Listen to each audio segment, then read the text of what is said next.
அஸ்ஸலாமு அலைக்கும் வரஹ்மத்துல்லாஹி வபரகாத்துஹு. அல்ஹம்துலில்லாஹி ரப்பில் ஆலமீன். வஸ்ஸலாத்து வஸ்ஸலாமு அலா சய்யிதினா முஹம்மதின் வ அலா ஆலிஹி வஸஹ்பிஹி அஜ்மஈன். வமா தௌஃபீகி இல்லா பில்லாஹ் லா ஹவ்ல வலா குவத்த இல்லா பில்லாஹில் அலியுல் அலீம். சுப்ஹானக லா இல்ம லனா இல்லா மா அல்லம்தனா இன்னகல் அன்தல் அலீமுல் ஹகீம்.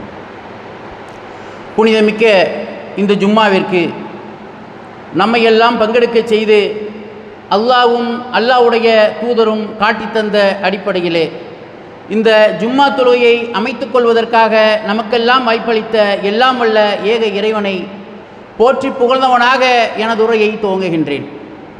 இந்த இஸ்லாமிய சன்மார்க்கம் 1400 ஆண்டு பாரம்பரிய மார்க்கம் என்று அனைவராலும் ஒப்புக்கொள்ளப்பட்ட ஒரு மார்க்கமாக திகழ்கின்றது.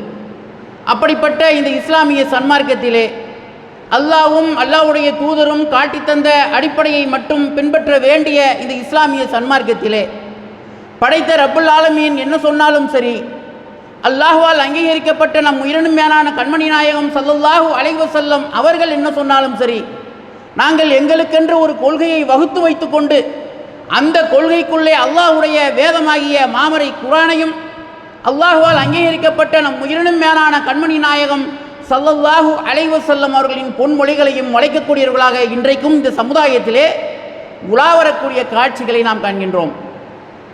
இன்றைக்கு நாம் எடுத்துக்கொண்டிருக்கக்கூடிய தலைப்பு, ஒவ்வொரு முஸ்லிமான ஆணுக்கும் பெண்ணுக்கும் கட்டாய கடமையாக இருக்கக்கூடிய இந்த தொழுகை, இந்த தொழுகையிலே ஏற்படக்கூடிய தவறுகள் மற்றும் அதில் இருக்கக்கூடிய நூதன பழக்க வழக்க முறைகளை பற்றி இன்ஷா அல்லாஹ் இன்றைய தினத்தில் நாம் என்ன செய்வோம், நாம் பார்ப்போம். அப்போ அல்லாஹ்வும் அல்லாஹ்வுடைய தூதரும் காட்டித்தந்த அடிப்படையில் தான் இந்த தொழுகை என்ற இந்த அமலை கூட நாம் செய்வதற்கு நாம் கடமைப்பட்டுள்ளோம். அப்போ அல்லாஹ்வால் அல்லாஹ்வுடைய தூதரின் மூலமாக நமக்கு அனுமதிக்கப்பட்டு ஒரு தொழுகையை எப்படி தொழ வேண்டும் என்று நமக்கு காட்டித்தந்த அந்த மாநபி ஸல்லல்லாஹு அலைஹி வஸல்லம் அவர்களுடைய அந்த வழிகாட்டுதலின் அடிப்படையில் தான் நாம் நம்முடைய தொழுகைகளை நாம் அமைத்து கொள்ள வேண்டும்.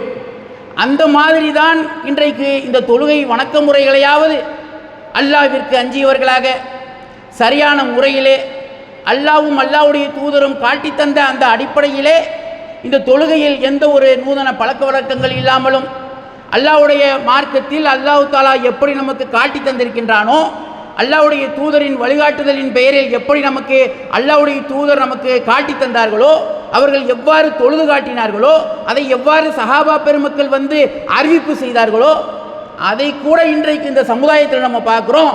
சரியான முறையில் அதை வந்து இன்றைக்கு ஃபாலோ செய்யக்கூடியவர்களாக இன்றைக்கு இல்லாத ஒரு அவல நிலையை நாம் பார்க்கின்றோம். அப்போ அல்லாஹ் தஆலாவும் சிலாகித்து சொல்கின்றான் இந்த அல்லாஹ்வுடைய தூதரை பற்றி. அப்போ அல்லாஹ்வுடைய தூதரை வந்து நாம் பின்பற்றுவது நமக்கு அவசியம்.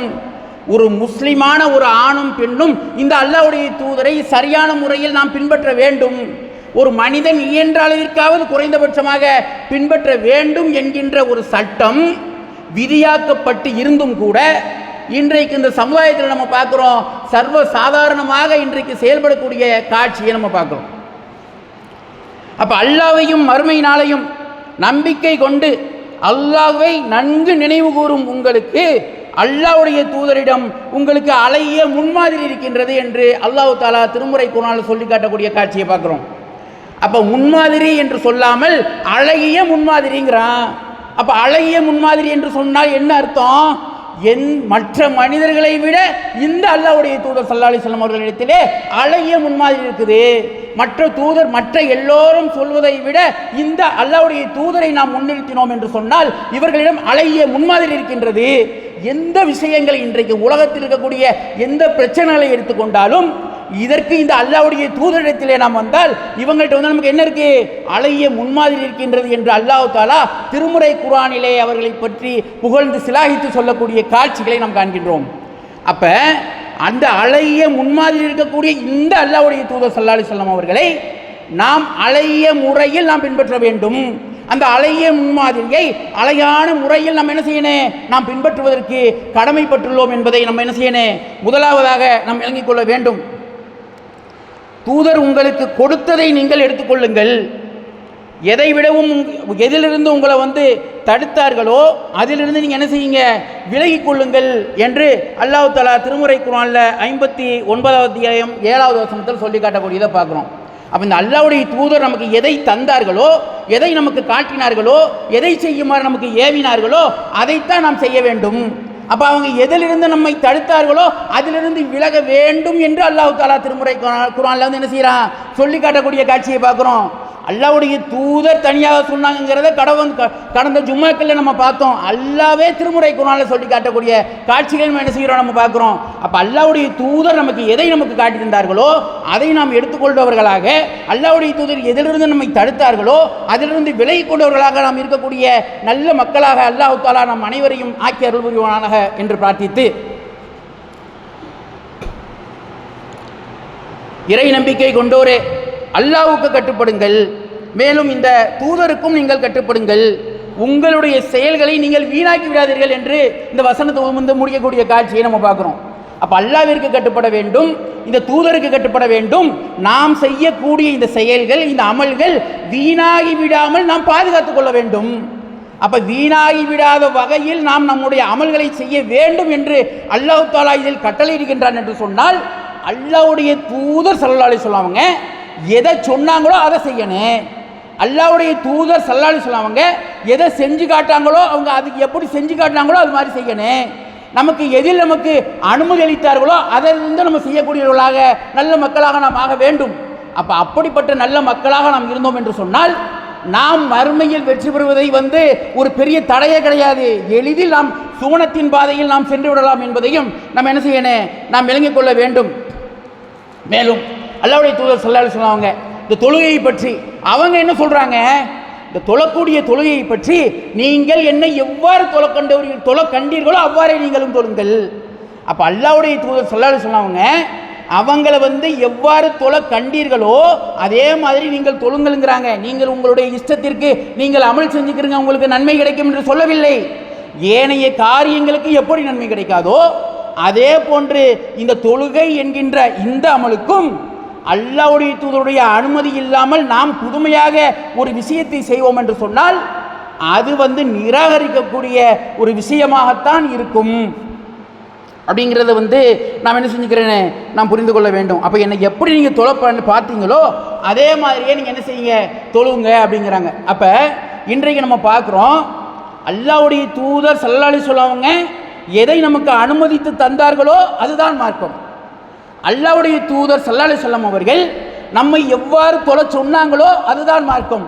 அவங்க எவ்வாறு தொழுததாக சஹாபாக்கள் அறிவிக்கின்றார்களோ அதுதான் மார்க்கம். அதை எப்போ எந்த இடத்தில் ஓத வேண்டும் என்று அல்லாஹ்வுடைய தூதர் ஸல்லல்லாஹு அலைஹி வஸல்லம் அவங்க நமக்கு சொல்லி காட்டுறாங்களோ அனுமதிக்கிறாங்களோ அதுதான் மார்க்கம். இதை விட்டுட்டு அல்லாஹ்வுடைய தூதர் சொல்லாத, அல்லாஹ்வுடைய தூதர் சொன்னதை நேரடியாக பார்த்த சஹாபாக்களுக்கும் தெரியாத சில விஷயங்களை இன்றைக்கு மார்க்கம் என்ற பெயரில் வந்து தொழுகைக்குள்ளேயே வந்து நுழைத்து வைத்திருக்கக்கூடிய காட்சியை நம்ம பார்க்குறோம். அல்லாஹ்வுடைய தூதர் ஸல்லல்லாஹு அலைஹி வஸல்லம் வந்து என்ன செஞ்சாங்க, ஃபாத்திஹா சூரா ஓதக்கூடியவங்க. அப்போ யார் வந்து தொழுகையில் ஃபாத்திஹா சூரா ஓதவில்லையோ அவருக்கு தொழுகையே இல்லை என்று சொல்லக்கூடிய அளவிற்கு இந்த ஃபாத்திஹா சூரா என்பது வந்து தொழுகைக்கு மிகவும் ஒரு முக்கியமான ஒரு அங்கம் வகிக்கக்கூடிய விஷயமாக இருக்கிறது.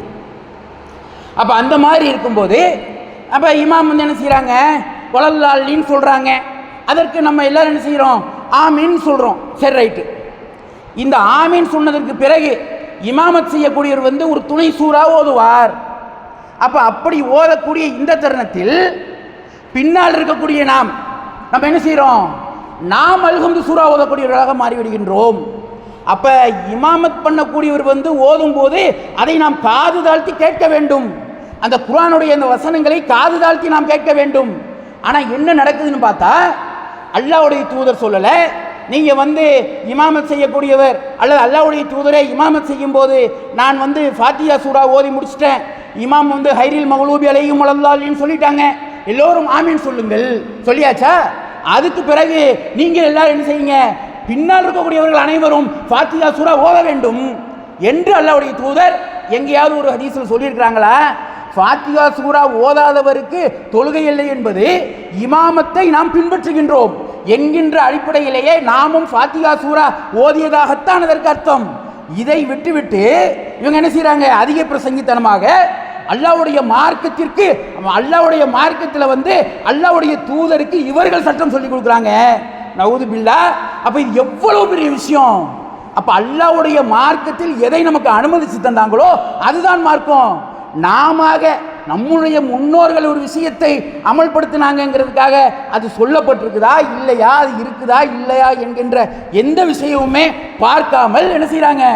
உடனே என்ன செஞ்சுறாங்க? பின்னாடி இருக்கக்கூடிய அனைவருமே ஃபாத்திஹா சூரா ஓதக்கூடிய ஒரு அவல நிலையை நம்ம பார்க்கிறோம். அப்ப அல்லாஹ்வுடைய மார்க்கம் என்பது இதுதானா? அல்லாஹ்வுடைய மார்க்கத்திற்கு நாம் கொடுக்கக்கூடிய வெயிட்டுங்கிறது இதுதானா? அப்ப அல்லாஹ்வுடைய மார்க்கம் என்பது நமக்கு பின்பற்ற வேண்டும், நமக்கு பின்பற்ற வேண்டிய கடமை இருக்கின்றது. அப்ப நம்ம ஃபாலோ பண்ணணும்னு சொன்னா நாம் என்ன செய்ய வேண்டும்? அல்லாஹ்வுடைய தூதர் ஸல்லல்லாஹு அலைஹி வஸல்லம் அவர்கள் எப்படி நமக்கு அனுமதித்தார்களோ, எப்படி நம்மை தொழ சொன்னார்களோ, எப்படி அவர்கள் தொழுது காட்டினார்களோ அதே மாதிரியான தொழுகையை தொழுதால்தான் நமக்கு என்ன கிடைக்கும்? அந்த தொழுகைக்குரிய முழுமையான நன்மை நமக்கு கிடைக்கும். அல்லாஹ்வுடைய தூதரை, அந்த நபி வழியை நாம் பின்பற்றி நமக்கு நன்மை கிடைக்கும். அதை விட்டுட்டு என்ன செய்யறாங்க? இன்றைக்கு இந்த சமுதாயத்தில் இவங்களா இன்றைக்கு அல்லாஹ்வுடைய தூதருக்கே இவர்கள் மார்க்கத்தை சொல்லிக் கொடுக்கக்கூடிய ஒரு காட்சியை, ஒரு அவல நிலையை நாம் பார்க்கின்றோம். அப்ப இதுவெல்லாம் அல்லாஹ்வும் அல்லாஹ்வுடைய தூதரும் இதைத்தான் நமக்கு மார்க்கமாக காட்டி தந்தார்களா? அல்லாஹ்வும் அல்லாஹ்வுடைய தூதரும் தங்களுடைய வாழ்நாளிலே அப்படி ஒரு செய்தி சொன்னதாக காணலையே. அல்லாஹ்வுடைய தூதர் எங்கேயுமே சொல்லலையே. அல்லாஹ்வுடைய தூதர் சொன்னது, யார் தொழுகையில் ஃபாத்திஹா சூரா ஓதவில்லையோ அவருக்கு தொழுகை இல்லை, அந்த தொழுகை சேராதுங்கிற அளவுக்கு சொல்றாங்க. இதை எடுத்து வைத்துக்கொண்டு ஒவ்வொருத்தரும் தனித்தனியாக என்ன செய்யறாங்க? நாங்களும் ஃபாத்திஹா சூரா ஓதுறோம்னு சொல்லிட்டு ஓதக்கூடிய ஒரு அவலநிலையை பார்க்கிறோமா இல்லையா? இது எவ்வளவு பெரிய விஷயம்! இன்றைக்கு சர்வ சாதாரணமாக செய்வதை பார்க்கும் போது நெஞ்சம் பதறுகிறது. அப்ப அல்லாஹ்வுடைய மார்க்கம் என்பது, அவர்களை பின்பற்றக்கூடிய முறை என்பது இதுதானா? அல்லாஹ்வுடைய மார்க்கத்திற்கு நாம் கொடுக்கக்கூடிய வெயிட்டுங்கிறது இதுதானா என்பதை எல்லாம் நாம் என்ன செய்யணும்? நாம் நன்றாக சிந்தித்து பார்க்க வேண்டும்.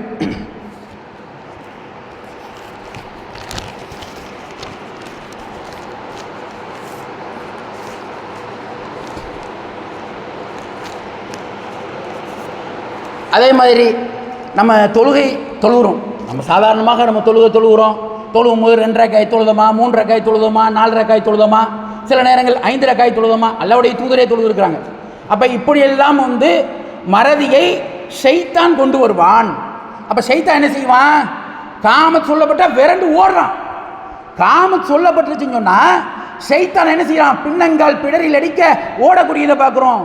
காமத் சொல்லப்பட்டு அல்லாஹ் அக்பர் தக்பீர் கட்டும் போது நம்ம பக்கத்தில் நின்றான். நம்மளுடைய குடும்பங்கள் நடந்த பிரச்சனைகள், நம்ம இந்த பள்ளிக்கு வெளியில் நாம் என்னென்ன விஷயத்தெல்லாம் சந்தித்தோம், இனிமேல் வீட்டுக்கு போய் நம்ம என்னென்னலாம் செய்யணும் என்பது போன்ற எல்லா விஷயங்களையுமே ஷைத்தான் என்ன செய்யறான்? நமக்கு கண் முன்னால் நமக்கு காட்டக்கூடிய காட்சியை பார்க்குறோம்.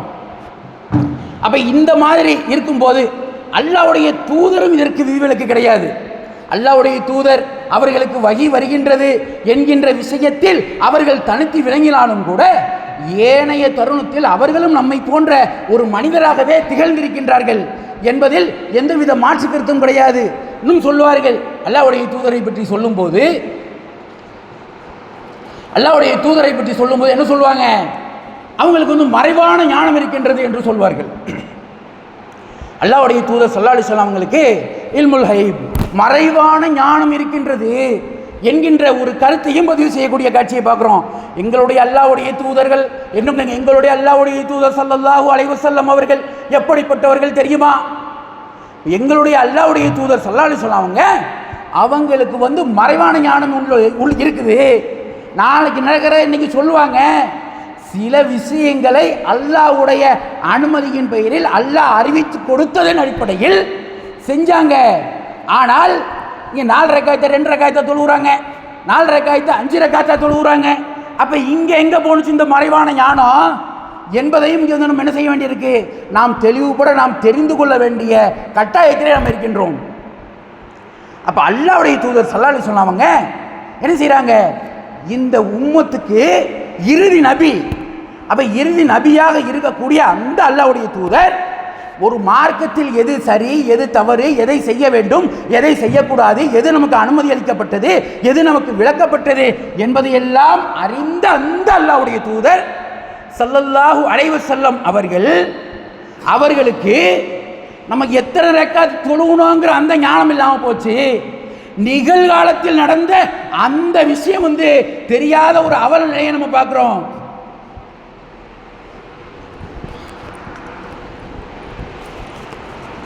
அப்ப எத்தனை ரக்காத்து தொழுகணும் அப்படிங்கிறதையே விளங்கிக் கொள்ள முடியாத சில தருணங்களும் அல்லாஹ் தஆலா நிகழ்த்தி காட்டுறான். அப்ப அந்த இடத்தில் அவங்க ஒரு சாதாரண ஒரு மனிதர் என்பதை நமக்கு சுட்டி காட்டுறான். அல்லாஹ்வுடைய தூதர் சூப்பர்மேன், சிறந்த ஒரு மாமனிதர், அதிலெல்லாம் நமக்கு மாற்றுக்கிறது கிடையாது.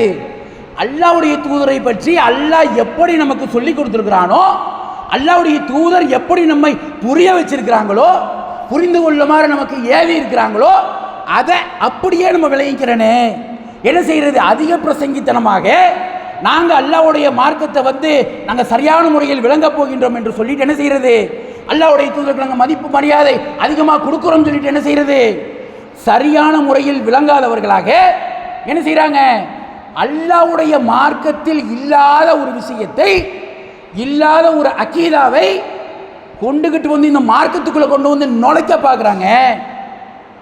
அப்ப அல்லாஹ்வுடைய மார்க்கத்தில் எது சொல்லப்பட்டிருக்கோ அதை நம்ம எடுத்துக்கிறனே, அல்லாஹ்வுடைய தூதர் எதிர்த்து நம்மை தடுத்தார்களோ அதை நம்ம மறுக்கிறனே. இந்த இடத்தில் இந்த விஷயத்தை வைத்து நாம் பார்க்கும்போது அல்லாஹ்வுடைய தூதருக்கு மறைவான ஞானம் இருக்கின்றது என்று சொல்லக்கூடிய, இதற்கு முக்கியத்துவப்படுத்தி பேசக்கூடியவர்கள் எல்லாம் எந்த அடிப்படை ஆதாரங்களை வைத்து இது பொய் என்று நிரூபிப்பார்கள்? அல்லாஹ்வுடைய தூதர் தான் சொன்னாங்க, நாம் உயிரை விட மேலாக மதிக்கக்கூடிய அந்த அல்லாஹ்வுடைய தூதர் தான் சொன்னாங்க, இறுதி நபியான அந்த அல்லாஹ்வுடைய தூதர் தான் சொன்னாங்க, இல்லை வேற ஏதாவது ஒரு அல்லாஹ்வுடைய தூதரை அல்லாஹ் தஆலா இறுதி நபியாக அல்லது அமைச்சு தந்துட்டானா எனக்கு பிறகு நபி கிடையாதுன்ட்டாங்க. எனக்கு பிறகு இந்த மார்க்கத்தில் எது சரி தவறு என்று சொல்லக்கூடிய அதிகாரம் யாருக்குமே கிடையாது என்று சொன்ன அந்த மாணவி ஸல்லல்லாஹு அலைஹி வஸல்லம் அவர்களுடைய மார்க்கத்திலே இன்றைக்கு வாய்க்கு வந்ததெல்லாம் மார்க்கம் சொல்லக்கூடிய ஒரு அவநிலையை நம்ம பார்க்கிறோமா இல்லையா? இதுவெல்லாம் எவ்வளவு ஒரு மோசமான ஒரு நிலை என்பதை நாம் நன்றாக நடுநிலையோடு நாம் சிந்தித்து பார்க்க வேண்டும். அல்லாஹ்வுடைய மார்க்கம், அல்லாஹ்வுடைய மார்க்கத்தை அவன் எப்படி நமக்கு காட்டி தந்தானோ அந்த அடிப்படையில் நாம் பின்பற்றினால் மட்டும்தான் நம்ம என்ன செய்ய முடியும்? நாம் மறுமையில் நாம் வெற்றி பெற முடியும். ஏதோ நம்முடைய முன்னோர்கள் சொன்னாங்கிறதுக்காக நாம் பின்பற்றினோம் என்று சொன்னால் அதற்கும் அல்லாஹ் தஆலா திருமுறை குர்ஆன்ல அதையுமே தடுத்து பேசக்கூடிய காட்சியை பார்க்கிறோம். முன்னோர்களை நீங்க பின்பற்றுங்கன்னு சொல்லல. முன்னோர்களை நாம் பின்பற்றுவதாக இருந்தால் அதற்கு இந்த அல்லாஹ்வுடைய தூதருடைய அனுமதி உள்ள விஷயங்களாக இருக்க வேண்டும், அது குர்ஆனில் சொல்லப்பட்ட விஷயங்களாக இருக்க வேண்டும், அல்லது நபிகளாருடைய வாழ்க்கையில் நடந்த, அவர்கள் அனுமதித்த, அவர்கள் சொன்ன, அவர்கள் செய்த, அவர்கள் அங்கீகாரம் வழங்கிய விஷயங்களாக இருக்க வேண்டும் என்று அல்லாஹ்வுடைய தூதர் சொன்ன விஷயங்களாக இருக்க வேண்டும் என்பதுதான் நமக்கு மார்க்கம் நமக்கு அனுமதிக்கக்கூடிய ஒரு விஷயம் என்பதை நம்ம என்ன செய்யணும்? நாம் புரிந்து கொள்ள வேண்டும். அப்போ நபி ஸல்லல்லாஹு அலைஹி வஸல்லம் ஒரு தடவை என்ன செய்கிறாங்க? அத்தஹியாத்தில் நபி ஸல்லல்லாஹு அலைஹி வஸல்லம் அவங்க ஒரு முறை லுகர் தொழு வைக்கிறாங்க. அப்போது இரண்டாவது ரக்காயத்தில் அத்தஹியாத்தில் உட்காராமல் எழுந்திரிச்சுறாங்க. மக்களும் அவங்களோட என்ன செஞ்சுறாங்க? எழுந்திரிச்சிடுறாங்க. இங்கே போய் மறுத்து பேசலை, ஏன்னா தொழுவும் போது எதுவும் மறுத்து பேசக்கூடாது அப்படிங்கிறது அவங்களுக்கு விளங்குது. அப்போ செஞ்சிடறாங்க. தொழுகை முடிக்கக்கூடிய அந்த கடைசி தருணத்தில் நபிகளார் சலாம் கொடுக்க போகிறாங்க என்று எதிர்பார்த்து கொண்டிருக்கக்கூடிய அந்த கடைசி நேரம், சலாம் கொடுக்கக்கூடிய அந்த தருணத்தில் அல்லாஹ்வுடைய தூதர் ஸல்லல்லாஹு அலைஹி வஸல்லம் என்ன செய்கிறாங்க? உட்கார்ந்த நிலையிலேயே தக்பீர் கூறினாங்க. பிறகு சலாம் கொடுப்பதற்கும் முன் 2 சஜிதா செய்துவிட்டு பின்னர் சலாம் கூறினார்கள். இது புகாரியில் 829வது ஹதீஸாகவும் முஸ்லீமில் 987வது ஹதீஸாகவும் பதிவு செய்யப்பட்டுள்ளதை பார்க்குறோம். அப்போ அல்லாஹ்வுடைய தூதர் ஸல்லல்லாஹு அலைஹி வஸல்லம் அவங்க அத்தஹியாத்தில் அத்தஹியாத்துக்கு உட்காராமல் எந்திரிச்சிட்டாங்க. அப்போ இந்த இடத்தில் அல்லாஹ் தஆலா என்ன சொல்ல வர்றான்? அந்த இடத்துல என்ன மெசேஜ் வைக்கிறான்? அல்லாஹ்வுடைய தூதர் மார்க்கத்தில் எது சரி எது தவறு என்று சொல்லிக் கொடுப்பதற்காகவே இறுதி நபியாக அனுப்பப்பட்ட அந்த அல்லாஹ்வுடைய தூதர், அப்படிப்பட்ட அந்த அல்லாஹ்வுடைய தூதருக்கு நம்ம 2வது ரக்காயத்தில் நம்ம அத்தஹியாத்தில் உட்காராமல் நாம் எழுந்திருக்கின்றோம். என்கின்ற விஷயத்தை அல்லாஹ் தஆலா அறிவிச்சு கொடுக்கலையே. அதற்காக அவங்கள நபி இல்லைன்னு சொல்லிடுவோமா? நபிதான். ஆனால் அந்த இடத்தில் ஷைத்தான் வழி கெடுக்கிறான். அதையும் அல்லாஹ்வுடைய தூதர் சொல்றாங்க. ஷைத்தான் வந்து வழி கெடுப்பான், தொழுகையில் நம்மை ஷைத்தான் வழி கெடுப்பான் என்பதையும் அல்லாஹ்வுடைய தூதர் சொல்றாங்க. அப்ப ஸல்லல்லாஹு அலைஹி வஸல்லம் வந்து என்ன செய்யறாங்க? மறக்கக்கூடிய அந்த கடைசி நேரத்தில் இங்கே ஞாபகப்படுத்தி இங்கே சஜ்ஜா செய்யக்கூடிய காட்சியை பார்க்குறோம். இன்னும் சில சந்தர்ப்பங்கள் இருந்துச்சு, அங்கே என்ன செய்கிறாங்க? சலாம் கொடுத்துட்டாங்க. கிட்டத்தட்ட தர்க்கம் செய்யாத குறைதான். தர்க்கம் செய்யாமல் என்ன செய்கிறாங்க? இல்லை நான் சரியாக தானே தொழுதன்னு சொல்லக்கூடிய அளவிற்கு அல்லாஹ்வுடைய தூதர் ஸல்லல்லாஹு அலைஹி வஸல்லம் அவங்க நான் சரியாக தான் தொழுதங்கிறாங்க.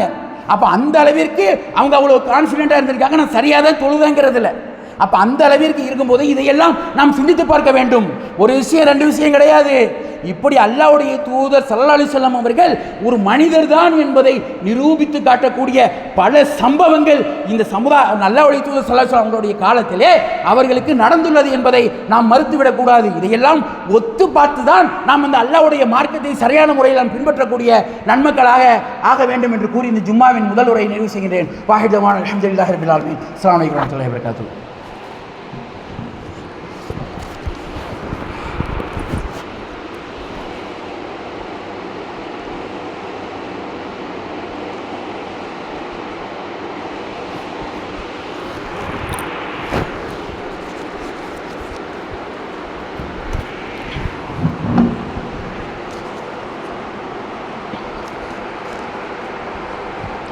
அஸ்ஸலாமு அலைக்கும் வரஹ்மத்துல்லாஹி வபரகாத்துஹு.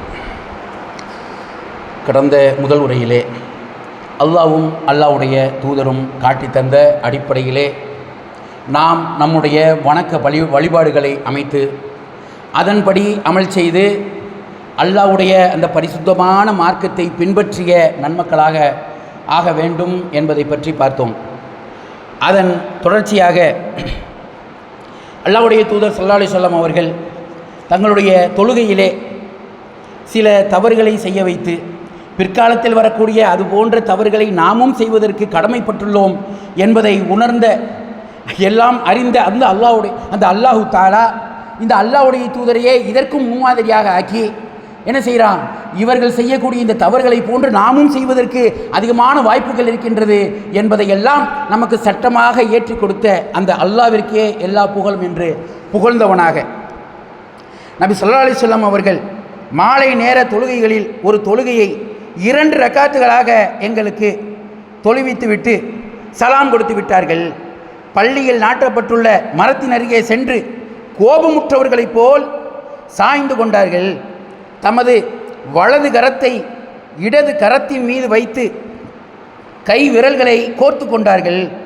தமது வலது கன்னத்தை இடது கை மீது வைத்து கொண்டார்கள். இது ஒரு பெரிய ஹதீஸு, தேவையான மெசேஜ் மட்டும் எடுத்துக்கிறோம். இப்போ துல்யதைன் என்பவர் அல்லாஹ்வின் தூதரே, அதுக்கு முன்னால் சஹாபாக்கள்லாம் பயப்படுறாங்க, எப்படி போய் அல்லாஹ்வுடைய தூதரை போய் கேட்குறது அப்படின்ட்டு. அப்போ துல்யதைன் என்பவர் அல்லாஹ்வின் தூதரே, தொழுகை குறைக்கப்பட்டு விட்டதா அல்லது மறந்து விட்டீர்களா என்று கேட்டார்கள். அப்போ அல்லாஹ்வுடைய தூதர் ஸல்லல்லாஹு அலைஹி வஸல்லம் அவங்க விசாரிச்சுட்டு என்ன செய்கிறாங்க? தொழுமிடத்திற்கு சென்று விடுபட்டதை தொழுது சலாம் கொடுத்தார்கள். பிறகு தக்பீர் கூறி தொழுகையில் செய்யும் சஜிதாவை போல் அல்லது அதைவிட நீண்ட சஜிதாவை செஞ்சு பின்பு தலையை உயர்த்தி